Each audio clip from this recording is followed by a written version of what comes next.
to make it look like that I had a gun. You were faking it. Yeah. This was the gun in the actual robbery. A scuffle developed, a real gun appeared, and in a split second, Charles made the wrong decision. Within minutes, the clerk was lying on the floor, shot in the head with a gun he kept for his own protection. When I got the gun in my hand, it clicked like a light switch. I was a whole different person then, when I got the gun in my hand. And when I shot him, I just stood there. Defense attorney Carolyn Lang felt there had to be an explanation for Charles's odd behavior of not running away. After she discovered he wasn't high on drugs or alcohol when he committed the crime, she dug deeper. And the more we looked into Charles's background, the more information we learned about him, his birth mother, the alcohol problems she had had, the more it seemed like it was a piece of the puzzle that had been missing before. Charles Gaston's records were sent to FAS experts. There are many items in his case history that are characteristic of children with the fetal alcohol syndrome that we follow. If you look at a little baby picture of this guy, you go, well, that's fetal alcohol syndrome. There's just no question about it. And when I see photo sets like this, I just continually convince myself that they're out there and we're not finding them. Charles Gaston grew up in an upper middle-class home here in Sacramento, California, as the adopted son of Patty and Charles Gaston. Did anyone, any of the specialists that you went to for help, ever ask about the background of his biological mother? No. You know, I didn't think much about it then, but our social worker said that the night that she went into labor, that she was drunk. Like many victims of FAS, Charles Gaston's odd behavior alienated him from other kids. And as often happens, he then turned to the only kids who would accept him, a bad crowd who took advantage of his gullibility, using him in their drug and stealing exploits. Twice he was sent to jail for unarmed robbery. His family lived in turmoil. And we asked for help from everybody. The county, I called the sheriff's department for help.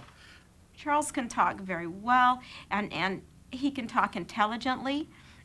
And when you look at him, you think that he can rationalize just like we can. He cannot. He cannot. And if people would have understood that, we could have helped him. And there's many more like him. And you know, my husband and I have said, we know there must be other parents like us. And if we can help in any way. That's why we're doing this interview. We want to help other people because we can't seem to help our son anymore. So why do these children so often go undiagnosed and unhelped?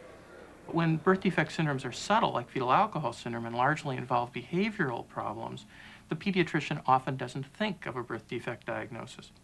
The other problem for pediatricians is they've often said, well, why should I make that diagnosis at all? There's nothing I can do to make the child better. It's not going to be helpful. But an early, correct diagnosis can make a critical difference to a family struggling with problems it cannot understand. Chris and Becky were puzzled when their adopted daughter, Julie, couldn't adapt her rules at home or school.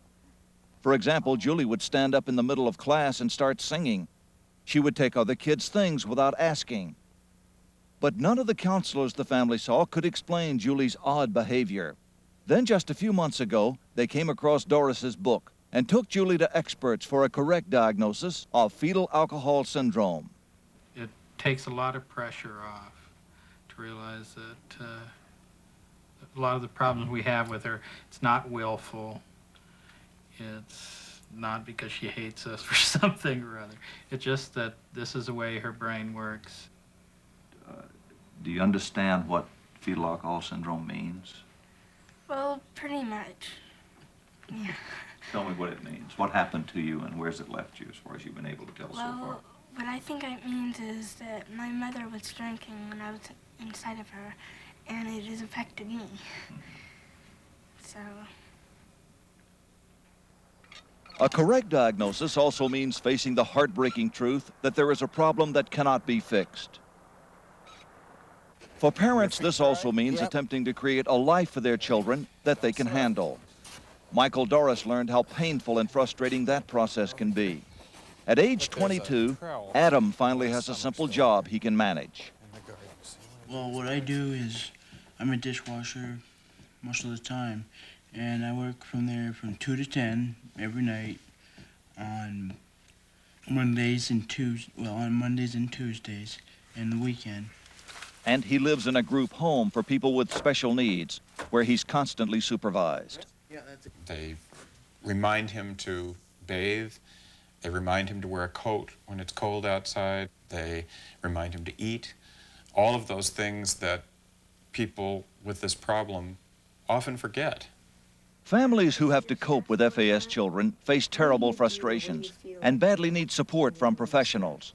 Kathy Phillips' family was lucky enough to finally find one of the only counselors in the country who focuses on helping FAS families. The first thing you do is you give them information. You take away the stigma, you take away the fear. They've been able to understand the behaviors and change their expectations to those that are more, that work better for Kathy. And they're doing it.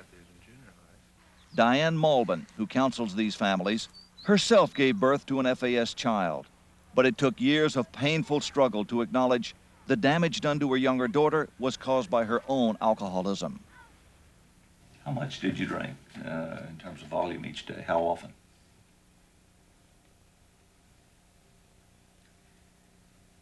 A couple of fifths of wine, at least.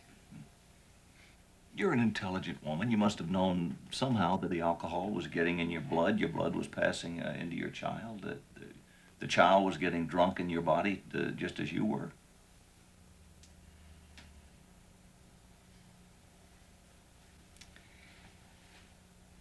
I don't think I thought it through. And I don't think I cared, because I wasn't caring for myself. I wasn't caring for much then. I couldn't imagine life, period. It was kind of an existence. Were you in a state that had someone come to you and said, "You're damaging your child, stop"? Could you? Not on my own, because I tried. You would have needed help. Yeah.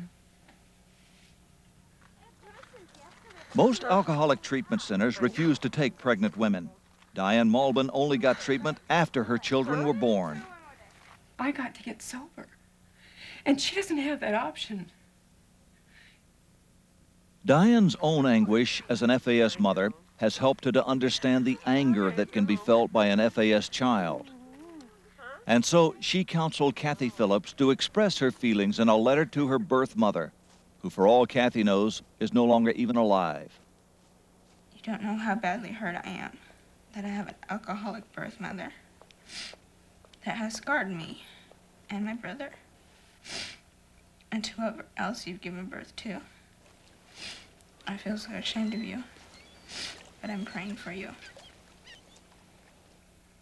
Julie, how did you feel when you learned that your birth mother had left you with the problems that you have through her drinking? I felt kind of mad, kind of upset. Mad with her? Mm-hmm. I probably asked her, you know, what it was, how come, she started becoming an alcoholic, and, why she died, and, things like that. But, nothing else. She didn't take her responsibility by taking care of herself when she was pregnant. I feel that now I'm messed up, because of what she did, and that's kind of hard to accept sometimes, It's real hard to accept sometimes. Oh, Tom, it's so amazing and sad that they have to understand this. But what about the woman who is pregnant now and maybe took a glass of wine, even though the Surgeon General says you must never drink? Right. The fear. Well, Barbara, studies have shown that even moderate or light drinking can cause some damage, but we're not talking about that here. We're talking about severe, permanent, irreversible brain damage from binge drinking, from constant drinking. Some of the babies born to these mothers, for example, in the delivery room have alcohol in their breath. Their mothers have had so much to drink. Because for years and years somebody's had an occasional drink and not all of the children have We're grown talking about brain heavy damage. drinking in this. How do you know, especially if it's an adopted child, if your child has The this key syndrome? to it is the cause. It is alcohol. If the mother is a heavy drinker or has a history of heavy drinking and then the child has problems, it should be diagnosed by experts, because with help, remember, these children can live in an environment which is controlled and which is totally different. It takes the tension out of the family relationship if it's identified and diagnosed. And then you can help them. Sure. So important. Thank you, Tom. Well, next, Lynn Scher with a story of friendship and courage. College basketball coach Bobby Knight and one of his unsung heroes, Landon Turner, was one.